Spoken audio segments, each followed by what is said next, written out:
Chot.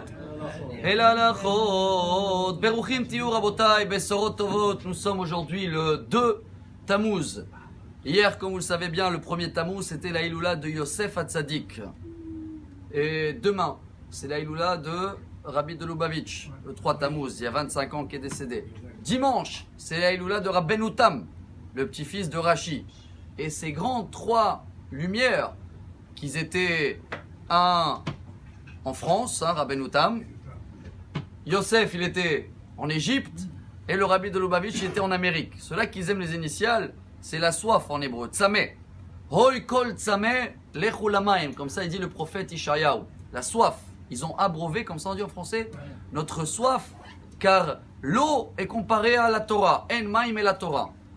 Chacun aujourd'hui, et voilà la grandeur, je pense que chacun de nous doit prendre comme message ça pour ce Shabbat, entre ces trois Iloulot, prendre exemple de ce qu'il a fait le Rabbi de Lubavitch, que même les Américains, chers amis, dans l'année 1978, il y a 41 ans, dans la journée d'anniversaire du Rabbi, le 11 Nissan, c'était George Bush à l'époque qui était le président, il a décidé de faire cette journée-là comme la journée nationale de toute Amérique d'éducation. Et qu'est-ce qu'il a parlé dans son discours? Il a pris en exemple la façon de voir du Rabbi que chacun, avec un petit chose qu'il fait en plus, peut délivrer tout le monde.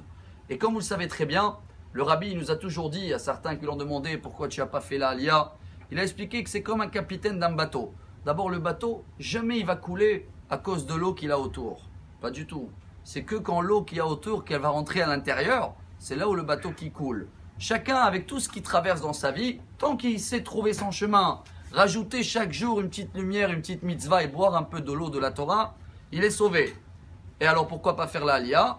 Mais un capitaine d'un bateau qui coule, jamais il va l'abandonner en premier. Il attend en dernier pour voir que tout le monde, ils vont être en train de monter. Bon, chacun il connaît son bateau personnel. Est-ce qu'il est stable ou moins stable? Mais ce qui peut nous faire bien nager dans cette période-là, le mois Tammuz, qui est un mois, comme on a vu, chaud. Le prophète Yecheskel, il dit que Tammuz c'était un nom d'une idolâtrie à l'époque. Qu'est-ce qu'on doit faire? Ce Shabbat, chers amis, que ce sera en Israël, on lit Hukat, et à l'extérieur, on lit Korah. Il y a deux lettres qui sont les mêmes dans les deux parachiotes. C'est le Hok, la loi, le Kouf et le Het. Kar ou Hok, prend ou la loi. Il y a une loi. C'est une règle de la Torah. Il y a des choses qui ne sont pas logiques et des choses qu'on ne peut pas comprendre. Mais si tu rajoutes quelque chose, dans ce Shabbat déjà, dans la pensée, on essaie de maîtriser notre pensée et penser moins sur tout ce qui est Hol. Dans la parole, on essaye de parler le moins possible de tout ce qui est interdit Shabbat. Et dans l'action, on essaye de bien garder et de ne pas faire ce qu'on ne doit pas faire ou rajouter un petit peu, chacun y connaît dans la prière, Teilim et les règles de Shabbat. Et bien dans ce cas-là, c'est une loi d'Akadosh Baruch Hu. Quelqu'un qui a soif, il boit de l'eau, il a plus soif. Alors venez, on prend exemple. Et le Rabbi, il a pris comme exemple négatif, il marche chez moi Hitler. Il a dit Hitler, de la haine qu'il avait des Juifs, il est parti chercher dans tout le monde, même une âme perdue juive, pour le déterminer. Et bien le Rabbi, il a dit par l'amour de tous les Juifs dans tout le monde, je vais aller chercher même dans les endroits les plus perdus du monde, trouver quelqu'un qui n'a jamais rien fait, l'allumer sa bougie, l'éclairer, et comme ça avec l'eau, la Torah. Venez, on prend exemple de ces trois grands maîtres Rabotai, Yosef Hatzadik, le Rabbi de Lubavitch et Rabbeinu Tam.